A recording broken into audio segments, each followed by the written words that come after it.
Job లేక ఇబ్బంది పడుతున్నారా? అయితే మెడికల్ కోడింగ్ మీకు మంచి ఆప్షన్. వెంటనే కాల్ చేసి కోర్సులో జాయిన్ అవ్వండి. అమ్మ నమస్తే. నమస్తే అమ్మా. అమ్మా గృహస్థు కూడా బ్రహ్మచర్యం పాటించారు అని చెప్తుంటారు. కొన్ని సందర్భాల్లో విన్నాను కూడా నేను. అవునమ్మా. అది ఎలాంటి సందర్భాలమ్మా? అసలు బ్రహ్మచర్య శబ్దానికి అర్థం ఏమిటి? బ్రహ్మం చరతి ఇది బ్రహ్మచారి అంటే బ్రహ్మమునందు చరించేవాడు. బ్రహ్మము అంటే జ్ఞానము, బ్రహ్మము అంటే తపస్సు. చదువుకునే పిల్లాన్ని బ్రహ్మచారి అంటారు. ఎందుకంటే చదువుకుంటాడు గనక, జ్ఞానం సంపాదిస్తున్నాడు గనక. అది ఇంగ్లీష్లో కూడా ఏమంటారమ్మా దాన్ని? బ్యాచిలర్ ఆఫ్ ఆర్ట్స్ అంటారు. బ్యాచిలర్ అంటే బ్రహ్మచారి కదా. అవును. డిఏ అంటే ఏమిటి అర్థం? Bachelor of arts. కానీ మనం ఈ బ్యాచిలర్ ఆఫ్ ఆర్ట్స్ చదువుకున్న వాళ్ళందరూ పెళ్ళే చదువుకున్న వాళ్ళు ఉన్నారు. పూర్వకాలం చిన్నతనంలో 18 ఏళ్లకు పెళ్లి చేసేవారు, అప్పటికి వీళ్ళు బిఏ చదువుతూ ఉండేవాళ్ళు, అంతే కదా. మరి ఏమిటిది? దీనికి సందర్భం ఏమిటి అంటే చదువుకుంటున్నవాడనే అర్థం అండి, పెళ్లి కానివాడు అని కాదు అర్థం అక్కడ. అది అయితే బ్రహ్మచర్యం అనేటటువంటి దానికి చదువుకునే రోజుల్లో ఈ స్త్రీ సంబంధమైన, అంటే పురుషుల గురించి చెప్తూ ఉంటాం గనక, స్త్రీ సంబంధమైనటువంటి ఆలోచన లేకుండా, కామభావన లేకుండా ఉండేవాళ్ళు గనక చదువుకునే రోజుల్లో అప్పుడు వాళ్ళని బ్రహ్మచారులు అనేవారు.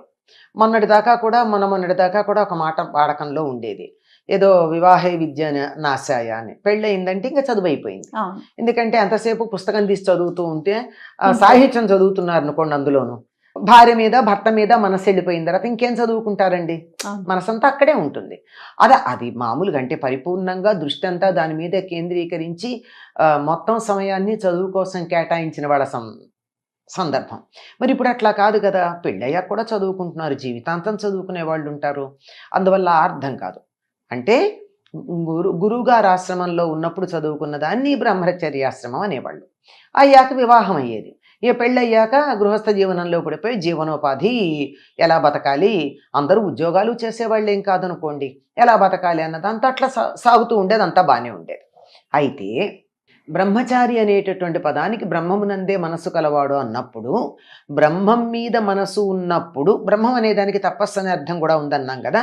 తపస్సు అంటే ఒక దాన్ని దీక్షగా చేయడం అనేది. అలా చేసేటప్పుడు కామవాసనలు అందులో ఉండకూడదు, అంటే స్త్రీ పురుష భావనలు ఉండకూడదు. అట్లా ఉండకుండా మరి పెళ్ళైన వాళ్ళకు ఉంటుందా అంటే అలా కూడా ఉండడానికి వీలుంది అని ఒక ధర్మం చెప్పారు మనకి.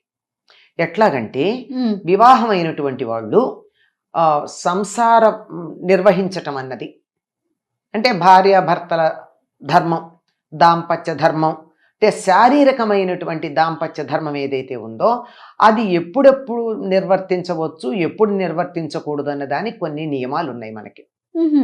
మన శాస్త్రం చెప్తాం, చాలా స్పష్టంగా ఉంది మనకి. పురాణాలు చదివితే తెలుస్తుంది కదమ్మా. ఆవిడ దితి వెళ్ళి నాకు సంతానం కావాలని అడిగితే, ఇది అసుర సంధ్య వేళ, ఈ సమయంలో కూడదు అని చెప్తాడు. అంటే ఆ సమయంలో కూడదన్నది అదొకటే మనకి తెలుసు. అవును.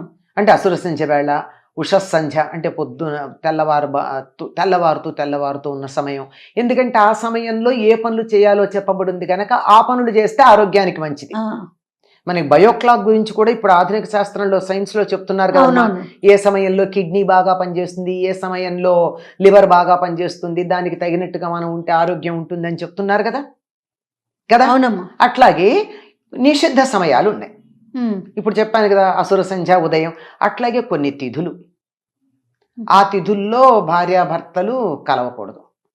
ఎందుకంటే ఆ సమయంలో కలిసినట్టయితే కలగబోయేటటువంటి సంతతి మంచిది ఉండదు. అట్లాంటివి తిథులు, నక్షత్రాలు, దినాలు కొన్ని ఉన్నాయి, స్పష్టంగా ఉన్నాయి. ఆ రోజుల్లో ఉండకుండా ఇవి కాక మరికొన్ని ఉన్నాయి.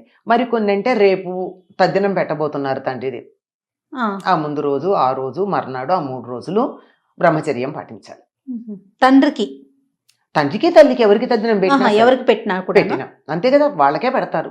లేని సందర్భంలో కొద్ది మందే మహానుభావులు మిగిలిన వాళ్ళకి, బంధువులకి పెట్టేవాళ్ళు ఉంటారు. అట్లాగా రేపేదో సత్యనారాయణ చేసుకుంటున్నాం, రేపు కన్యాదానం చేస్తున్నాం, రేపు కొడుకు ఒడుగు చేస్తున్నాం, రేపు గృహప్రవేశం చేస్తున్నాం, ఇట్లాంటివి కొన్ని ఉంటాయి కదా. రేపు శివరాత్రి రోజు గురించి మాట్లాడతారు. రేపు శివరాత్రి అంటే దానికి ముందు రోజు. ఇట్లా ఏవైతే మనం పండగలు, శుభకార్యాలు, తర్వాత అపరకర్మలు అంటే తద్దినాలవి ఇలాంటివి చేయడానికి ముందు రోజు కూడా బ్రహ్మచర్యం పాటించాలి. ఇలాంటి నిషిద్ధ దినాల్లో బ్రహ్మచర్యం పాటించాలి. ఇలాంటి సందర్భాల్లో బ్రహ్మచర్యం పాటించాలి. ఇవన్నీ పాటిస్తూ గృహస్థ జీవనం గడిపినటువంటి వాళ్ళు బ్రహ్మచారులుగా పరిగణించబడతారు. వాళ్ళను కూడా బ్రహ్మచారి అని అనాలి. అంటే గృహస్థయుండి బ్రహ్మచర్యం పాటించటం, భార్య ఉంది బ్రహ్మచర్యం పాటించటం. అంటే ఎప్పుడు పడితే అప్పుడు జంతువులు కూడా ఎప్పుడు పడితే అప్పుడు మీటింగ్ చేయవమ్మా, వాటికి కూడా ఒక సమయం ఉంది. అలా కాకుండా పిచ్చి పిచ్చిగా ఎప్పుడు పడితే అప్పుడు కామ ప్రకోపం కలిగి తట్టుకోలేక పిచ్చి పనులు చేయకుండా ఉండాలి అనేటటువంటి ఉద్దేశంతో రాబోయేటటువంటి తరం ఆరోగ్యకరమైనటువంటి శారీరక మానసిక ఆరోగ్యాలు కలిగిన పుష్టి అయిన శరీరం కలిగినటువంటి తరం ఉండాలి అనే ఉద్దేశంతో ఇలాంటివి కొన్ని స్పష్టంగా చెప్పడం జరిగిందమ్మా.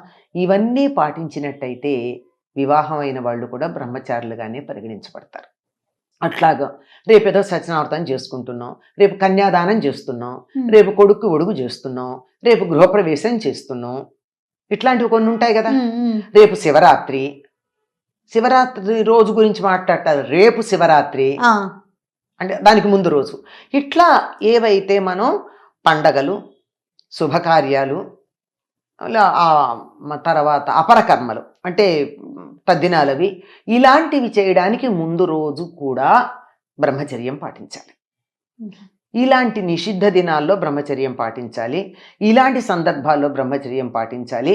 ఇవన్నీ పాటిస్తూ గృహస్థ జీవనం గడిపినటువంటి వాళ్ళు బ్రహ్మచారులుగా పరిగణించబడతారు. వాళ్ళను కూడా బ్రహ్మచారి అని అనాలి. అంటే గృహస్థయుండి బ్రహ్మచర్యం పాటించటం, భార్య ఉంది బ్రహ్మచర్యం పాటించటం. అంటే ఎప్పుడు పడితే అప్పుడు జంతువులు కూడా ఎప్పుడు పడితే అప్పుడు మీటింగ్ చేయవమ్మా, వాటికి కూడా ఒక సమయం ఉంది. అలా కాకుండా పిచ్చి పిచ్చిగా ఎప్పుడు పడితే అప్పుడు కామ ప్రకోపం కలిగి తట్టుకోలేక పిచ్చి పనులు చేయకుండా ఉండాలి అనేటటువంటి ఉద్దేశంతో రాబోయేటటువంటి తరం ఆరోగ్యకరమైనటువంటి శారీరక మానసిక ఆరోగ్యాలు కలిగిన పుష్టి అయిన శరీరం కలిగినటువంటి తరం ఉండాలి అనే ఉద్దేశంతో ఇలాంటివి కొన్ని స్పష్టంగా చెప్పడం జరిగిందమ్మా.